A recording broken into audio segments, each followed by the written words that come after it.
जय हिंद दोस्तों, स्वागत है आप सभी का एस्ट्रो सूत्रा यूट्यूब चैनल पर। आज की इस वीडियो में आपके सामने डिकोड करने वाला हूं नंदी नाड़ी का चार्ट नंबर 36। इस वीडियो में इस चार्ट में हम ज्योतिष के बहुत ही महत्वपूर्ण सूत्रों पर चर्चा करने वाले हैं, जैसे कि क्या योग होते हैं जब किसी व्यक्ति का जन्म एक बहुत ही साधारण परिवार में होता है। जातक के जन्म के समय पिता का स्टेटस बहुत डाउन होता है, मगर जातक के जन्म के तुरंत बाद ही पिता का स्टेटस अच्छा होना शुरू हो जाता है। क्या योग होते हैं कि एक व्यक्ति का अच्छा खासा इंटेलेक्चुअल लेवल होने के बाद भी उसकी पढ़ाई कई बार रुक जाती है या पढ़ाई पूरी नहीं हो पाती। और एक बहुत ही महत्वपूर्ण सूत्र जो अक्सर आप लोग पूछते हैं, क्या योग होते हैं कि कब कोई व्यक्ति अपना मकान बनाता है। क्या योग होते हैं जिसको देखकर हम बर्थ चार्ट में आसानी से कह सकते हैं कि इस समय इस व्यक्ति की तरक्की होगी, इसका भाग्योदय होगा और इस समय के बाद ये तरक्की करेगा। तो पूरी वीडियो ध्यान से देखिएगा। वीडियो शुरू करने से पहले आपसे रिक्वेस्ट करना चाहूंगा, चैनल को अभी तक सब्सक्राइब नहीं किया है तो चैनल को सब्सक्राइब कर लीजिएगा, वीडियो को लाइक कर दीजिएगा और कमेंट में जय हिंद जय भारत नाम मत भूलिएगा। आइए सबसे पहले जानते हैं इस चार्ट के बारे में क्या लिखा है और फिर उसको डिकोड करते हैं। सबसे पहले लिखा गया है सूर्य अपनी नीच राशि में बैठा है और शनि अपनी उच्च राशि में बैठा है। इस वजह से जातक के जन्म के समय में पिता का स्टेटस डाउन होगा। देखिएगा, नाड़ी ज्योतिष में हमेशा मैंने आपसे कहा है कि किसी भी व्यक्ति के पिता का स्टेटस जानना हो तो आप सूर्य को लगन बना लीजिएगा। सूर्य पर आने वाले प्रभाव आपको बताएंगे कि इस जातक के जन्म के समय पिता का स्टेटस क्या था। अब आप देखिएगा, सूर्य अपनी नीच राशि में बैठा है, अपने परम शत्रु के साथ बैठा है। तो ऐसे में सीधा सीधा इंडिकेशन जाता है कि जिस समय जातक का जन्म हुआ उस समय जातक के पिता की स्थिति कहीं ना कहीं खराब थी। वो कहीं ना कहीं किसी न किसी तरह की परिस्थितियों से गुजर रहा था जो कि उसे अपनी लाइफ में तरक्की नहीं करने दे रही थी। किंतु जैसा कि मैंने आपसे कहा, इस जातक के जन्म के बाद ही इस व्यक्ति के पिता की तरक्की होनी शुरू हो जाएगी। क्यों? देखिएगा, सबसे पहले तो सूर्य का नीच भंग है। उसके बाद आप देखेंगे इस कुंडली में सूर्य और शुक्र का परिवर्तन योग है। सूर्य और शुक्र का परिवर्तन योग होने का तात्पर्य क्या होता है? क्या होता है कि जिस समय जातक का जन्म हुआ उसके कुछ समय बाद ये परिवर्तन एक्टिव होता है और सूर्य अपनी राशि में आकर अपनी पावर को अचीव करता है। और सूर्य के ऊपर क्योंकि मंगल की भी दृष्टि आती है सिंह राशि में, तो अपने किसी मित्र की सहायता से, अपनी किसी बहन बेटी की सहायता से नेटिव के पिता की तरक्की होनी शुरू होती है। और दूसरा एक कारण आप देखेंगे, सूर्य से 2 भाव में गुरु बैठा है, खुद जीव बैठा है, खुद जातक बैठा है, यानी कि इस जातक के जन्म लेने के बाद पिता की तरक्की शुरू होती है। आगे लिखा गया है,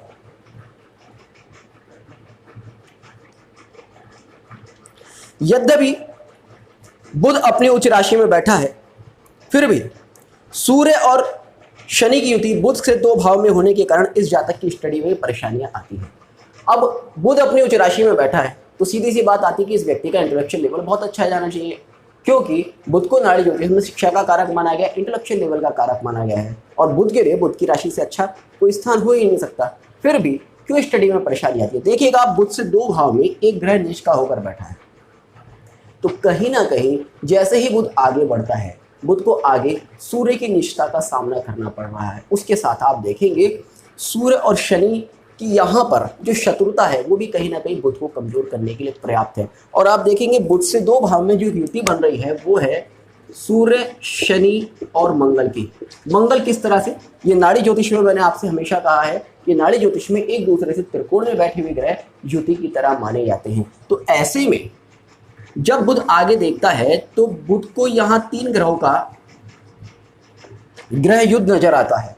ऐसे में बुध की ताकत बहुत कम हो जाती है और इस जातक की स्टडी में परेशानी आती है। आप देखेंगे कि बहुत से लोग बहुत होशियार होते हैं, मगर जब वो बड़े होते हैं तो उनके जीवन में एक तरह की परेशानी आती है कि पिता का किसी व्यक्ति के पिता का बहुत अच्छा स्टेटस नहीं है तो वो हायर एजुकेशन के लिए नहीं जा पाते, या फिर किसी के यहाँ ऐसी कंडीशन आती है कि पिता के पास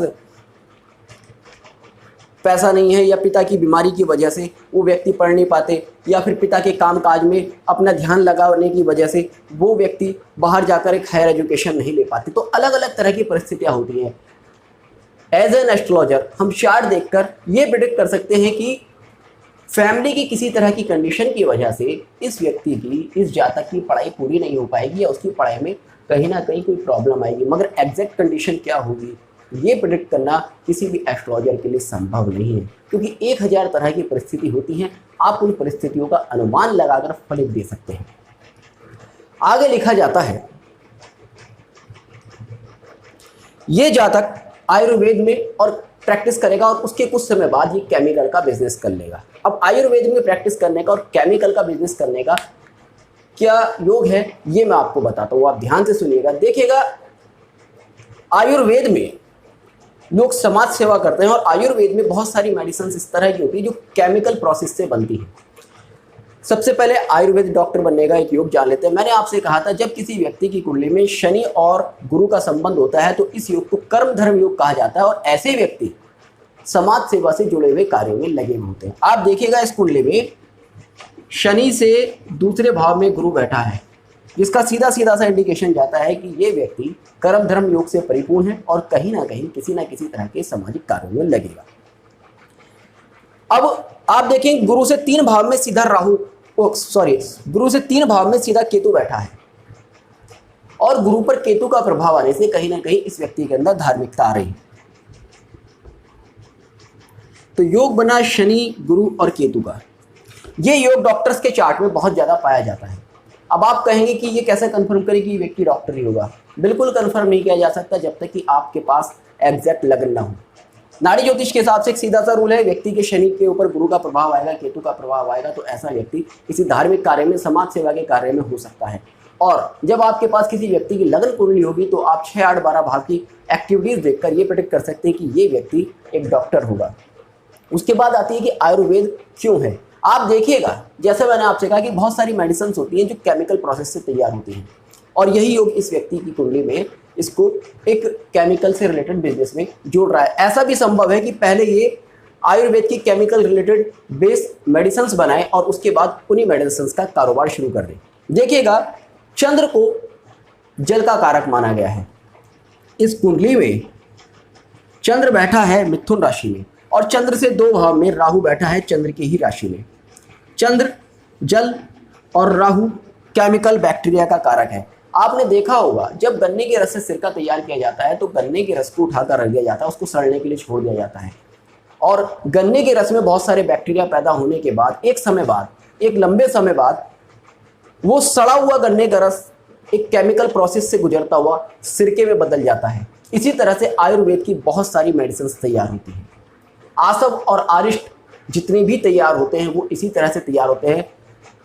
औषधियों का रस निकालने के बाद उनको सड़ने के लिए छोड़ दिया जाता है लंबे समय के लिए। एक लंबी प्रोसेस में जब उनमें बैक्टीरिया पैदा होता है, उनके अंदर भयानक बदबू पैदा होती है, तब एक लंबे प्रोसेस के बाद उनमें जीवनदायिनी शक्ति आ जाती है।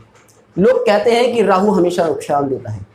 अब आप देखिएगा, बिना राहु के, बिना बैक्टीरिया के कोई भी जीवनदायिनी औषधि इस तरह की बन ही नहीं सकती जो कि केमिकल प्रोसेस से होकर गुजरती है।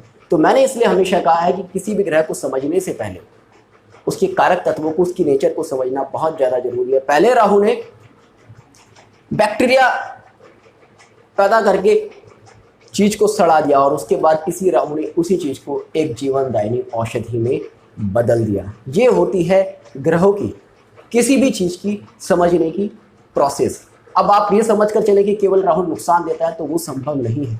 हर चीज की पॉजिटिव और नेगेटिव दोनों ही साइड्स होती हैं। डिपेंड करता है कि आप कहाँ और किस लेवल पर सोच सकते हैं। आगे लिखा जाता है जो सबसे महत्वपूर्ण है कि 44-45वें वर्ष में इस जातक का भाग्योदय होगा,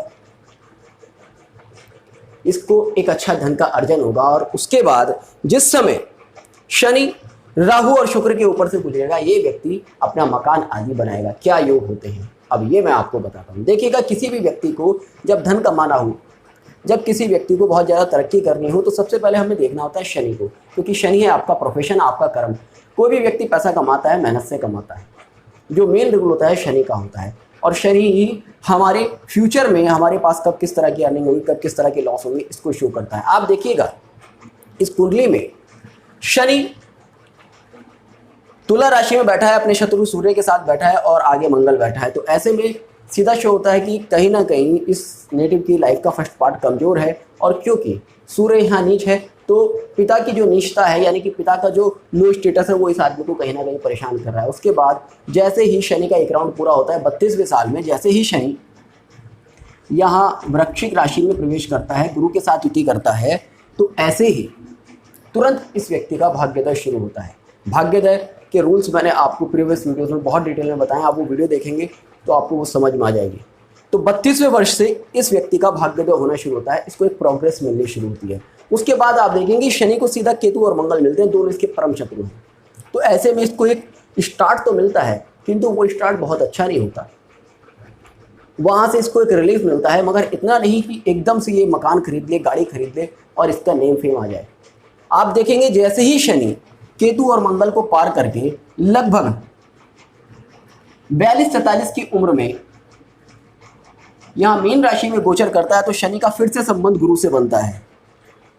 तो यहाँ पर जैसे ही शनि का गुरु से संबंध बनता है, क्योंकि शनि केतु और मंगल की बाधा को पार कर चुका है, यहाँ पर शनि को प्रॉपर रिलीफ मिलता है, यहाँ से इसकी बहुत अच्छी अर्निंग शुरू होती है। उसका एक और रीज़न है, यहाँ पर शनि के सप्तम दृष्टि आती है उसके बुध पर, और जैसे ही शनि थोड़ा सा और आगे बढ़ता है, मेष राशि में आता है, आप कहेंगे शनि यहाँ नीच हो गया, मगर शनि के ऊपर यहाँ पर डबल इफेक्ट आता है, सूर्य का भी और शुक्र का भी। तो ऐसे में यहाँ उसको एक बहुत अच्छा टर्निंग पॉइंट मिला, और उसके बाद जैसे ही वो आगे बढ़ा उसको पैसा और सम्मान मिलना शुरू हुआ। आप देखेंगे कुंभ राशि के बाद कहीं से कहीं तक शनि के बहुत शत्रु नहीं बैठे हैं। आगे मिलता है तो चंद्र मिलता है। चंद्र क्या करेगा, ज़्यादा से ज़्यादा इस जातक को कोई मूवमेंट दे देगा, प्लेस चेंज दे देगा, थोड़ा हो सकता है कि काम की वजह से बहुत आना जाना पड़े, इतना दे देगा। राहु थोड़ा सा इतनी परेशानी दे सकता है ज़्यादा से ज़्यादा कि अपने नौकर परेशान कर रहे हैं या फैक्ट्री वर्कर्स जो है सपोर्ट नहीं कर रहे हैं, इतना हो सकता है। बाकी चंद्र में क्योंकि इतनी ताकत नहीं है कि चंद्र बहुत ज़्यादा परेशान करे, और राहु शनि को बहुत ज़्यादा नुकसान देता नहीं है। इसीलिए जैसे ही शनि चंद्र और राहु को पार करके यहाँ सिंह राशि में गोचर करता है, अब आप देखिएगा सिंह राशि में शुक्र बैठा है। शुक्र क्या है, धन है, मकान का कारक है।